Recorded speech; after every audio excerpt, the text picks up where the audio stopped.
welcome you to 1 Corinthians chapter 13.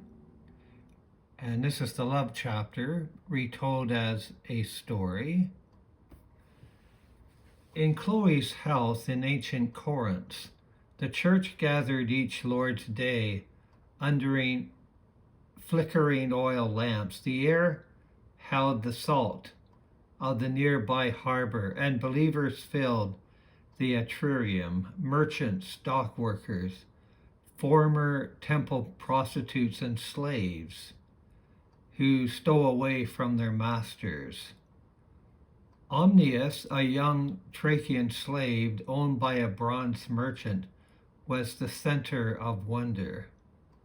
Months earlier, the Spirit had fallen on him during prayer. Strange, rushing words poured from his lips, tongues no one understood, yet they stirred every soul. From then on, the gathering waited for his gift. He would rise, eyes closed, face uplifted, and the unknown syllables flowed like a mighty stream. Tears fell.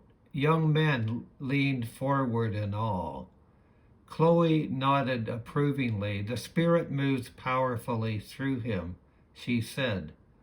Omnius became the church's bright flame. But away from the gatherings, pride burned darker in his heart. He worked alongside two other believing slaves, quick humming Philippi and aging Alexander, whose hands shook from years of labor. Omnius began to despise their plainness. When Philippi spilled barley, he snapped, "Can you do nothing right?"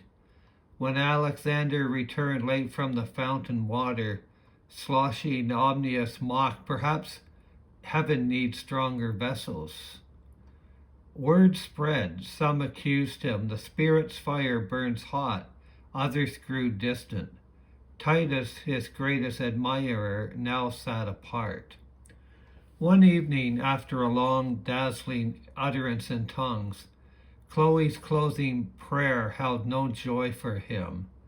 That night, Philippi did not return home. Alexander found her at dawn, shivering under the church portico. She had walked a long way to avoid Omnius' scorn. By the next gathering, the usual hush did not fall when he arrived.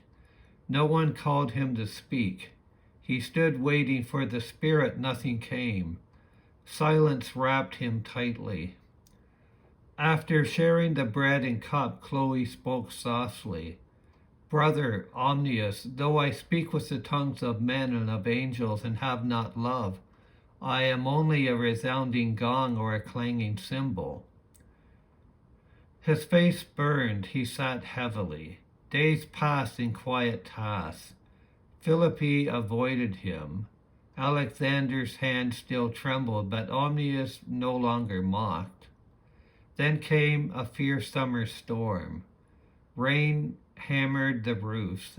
Alexander struggled home, jar slipping in a weakened grip. Omnius watched, then stepped into the downpour. He took the heavy jar and carried it the rest of the way.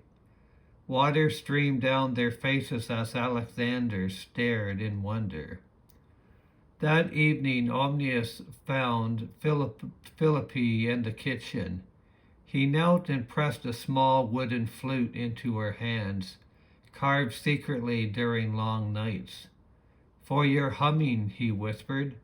I was the clanging cymbal. Forgive me." Tears came, but she smiled.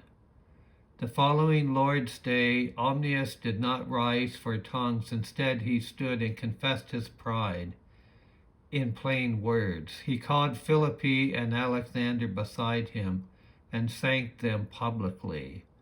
Only then did the Spirit move again. When the tongues came, they were gentler, woven with tenderness. Every heart knew the gift had found its true fire. Love had transformed the flame from one that scorched others to one that warmed the entire body of Christ. Okay, that's the end of this one particular story. On to the next.